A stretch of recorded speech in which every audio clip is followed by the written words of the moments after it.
We are in line 6. At evening they return, they growl like a dog, and go all around the city. Indeed, they belch out with their mouth. Swords are in their lips, for they say, who hears? And so this short line stanza, he's continuing to say what they are doing. He's saying, and when they come at evening, they return. They growl like a dog. At evening they return. They growl like a dog.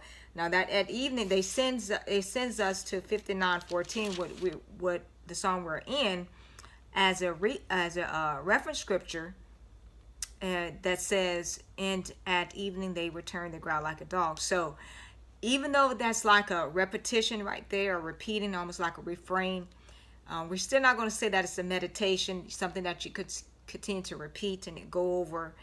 I think that it was just, like in our prayer, when we were praying to God, sometimes we just repeat the same thing that we had asked him or told him about.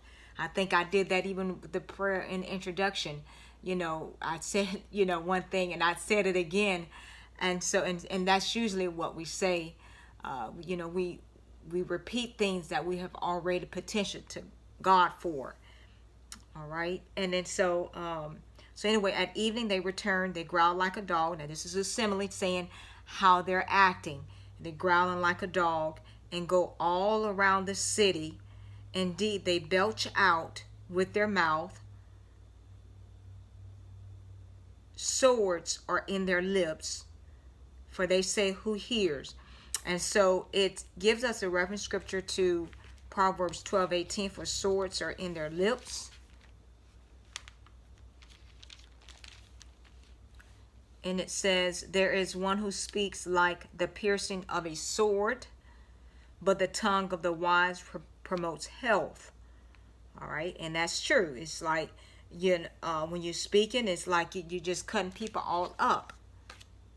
All right, but a wise person promotes health when they're talking. And now this proverb sends us to Psalm 57:4, that says, my soul is among lions. I lie among the sons of men who are set on fire, whose teeth are spears and arrows, and their tongue a sharp sword. All right, so basically the same thing that we read a couple videos ago. And in the C part, the C part of 7, it says, for they say, who hears? And that sends us to Psalm 10:11.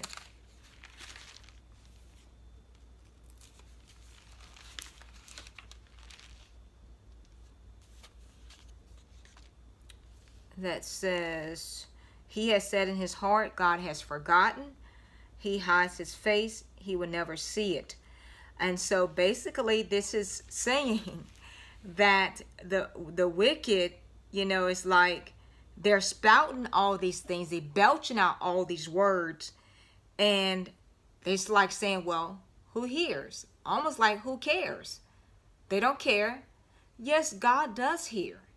And God sees. And he knows exactly, what is going on and what has been said. But the wicked, they don't care.